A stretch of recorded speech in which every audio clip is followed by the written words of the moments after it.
pinalakas ng ikatlong reklamo ang mga panawagan para sa pagbusisi ng ginastos sa confidential funds ng bise. Kaya naman hinimok nila si House Speaker Martin Romualdez na aksyonan na ang tatlong impeachment complaint. Giit ng partido, mandato raw ng Kamara na ipasa ang impeachment case para masimulan na ang impeachment trial sa Senado. Banggitin lang po natin na ngayon ay naka-Christmas break na ang Kongreso. Okay, maraming salamat Coco Botik Japan sa pakulay. Tingnan niyo po Ang liwanag sa balita, pinapadali na. Naka-Christmas break na nga, pinapadali. O, ibig sabihin, baka magkaroon ng special season itong si Tambaloslos Animal. Takot ba yan si Tambaloslos sa mga komunista? Kaibigan man yan ni Tambaloslos.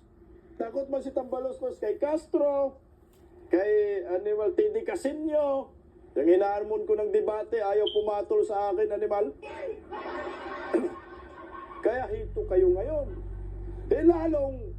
Lalong titibay ang panawagan ng mga taga-INC na magsagawa ho talaga sila ng rally ng no to impeachment kay Vice President Inday Sara Duterte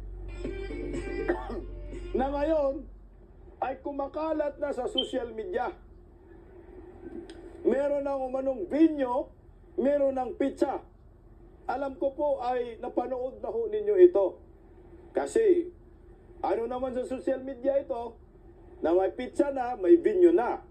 Pero ho ako, dito sa Bisdak Pilipinas, para respeto lang ho, sa mga taga-INC, hindi po ako mag-a-announce ng pizza dito. At saka yung lugar. Kasi hindi po ako authorized na mag-announce ng pizza at lugar. Hintayin po natin yung masaganang mamamayan, mamaya, kung meron silang announcement. Kasi iwas din po ako fake news. Pero, ang sigurado po tayo dito, ay handang-handa na ho ang Iglesia ni Cristo para sa pinakamalawakang kilos protesta sa susunod na taon umano. Ngayong Enero, para suportahan yung panawagan ni Ngagba na no to impeachment Vice President Inday Sara Duterte.